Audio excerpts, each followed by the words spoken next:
Welcome back to WagerTalk.com. I'm Marco D'Angelo, joined in studio with Bryan Leonard and Preston, the Sports Cheetah. It's Video Best Bets Part 2. In an earlier video, you got the best bets from Ralph, Tony, and myself.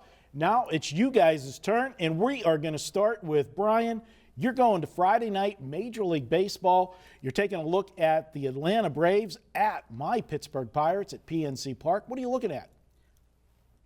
I'm going to take a look at the Atlanta Braves here. R.A. Dickey pitched in Toronto last year, and it's a very tough environment for somebody to pitch in. He had a 5.28 ERA at home last year. Nice hitter's park in Toronto. But if you take a look at his road ERA, 3.56, and the Pirates haven't faced him since 2014. In that season, he had like a 250 slugging percentage against him. So the Pirates didn't hit him very well when they saw him then. And now he gets back to the National League. I think he should have a big of advantage coming in the National League this year, especially against a team that hadn't seen him in a few years. And you look at Ivan Nova for Pittsburgh, and the Pirates are known for the reclamation projects. But take a look at the reclamation projects from last year: Nicasio, Vogelsong, and Nice. Now, Nicasio's gone to the bullpen. He's done all right. But Vogelsong and Nice are no longer on the team. In fact, they may be out of baseball at this point. I think Nice may have signed a minor league contract. But so Pittsburgh, a little bit of the shine has come off of the coaching staff there. And I think this is a nice spot here for the Atlanta Braves.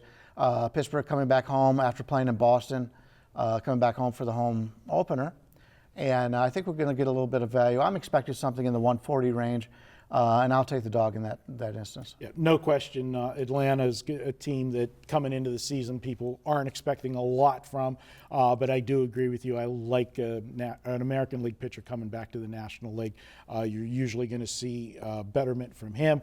Preston, we're going to go to your best bet, which is Saturday, and it's the Clippers and the Spurs. And I'm interested to see what you have here, because that is one of the games that we previewed with Ralph and Tony in an earlier video. What are you looking at here with the Clippers, and who's going to play for the Spurs? Yeah, that's the question, I think, right?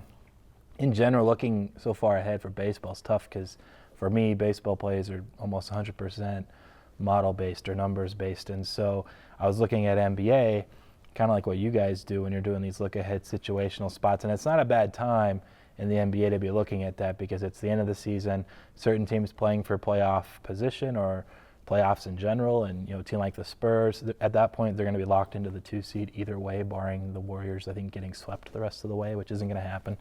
And so I'm looking at that game. The Clippers play tonight, and so do the Spurs, actually. And then they have Thursday off, they have Friday off, and they go to San Antonio to play a big game Saturday, because they're a game back behind Utah for that home court in the first round of the Western Conference playoffs.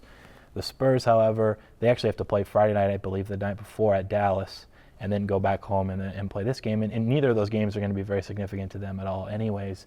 But I'm thinking the second game of the back-to-back, which would be this Clippers one, might be the one where Pop sits guys. So you're probably not going to see a line the night before. If you do, absolutely think it's great to just bet the Clippers, and worst case you're getting a line that's probably around market price.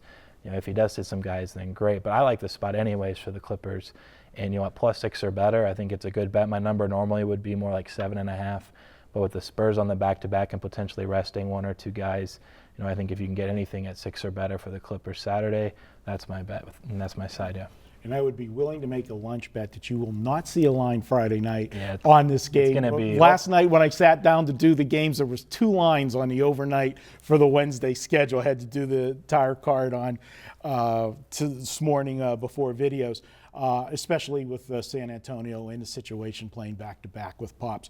But if you do, I agree with you 100%. You always go against the Spurs, because that's going to be the best number that you're going to possibly see. And if there is a lineup change later in the day, you're going to get the benefit. Although I did that with the Cleveland a couple weeks ago. I ended up getting Cleveland as a dog in the morning, and they ended up being like a 4 or 5 point favorite by game time. The Wizards game? Yeah, and one of those things. You want a good line, or do you want the winner? I had the good line, but I didn't have the winner, so we'll go with that. So there we'll recap. Preston says take the Clippers as his best bet for Saturday. He's looking for 6 or more. And Bryan says take Atlanta and R.A. Dickey. on Friday night in Pittsburgh against my Pirates. I can't necessarily disagree with them on that one. And guys, if you want to save $10 on any package this week at Wager Talk, use coupon code Tar Heels and the number 10. That's the Tar Heels and the number 10, and you'll get $10 off any package this weekend at Wager Talk. We'll be back with more here at wagertalk.com.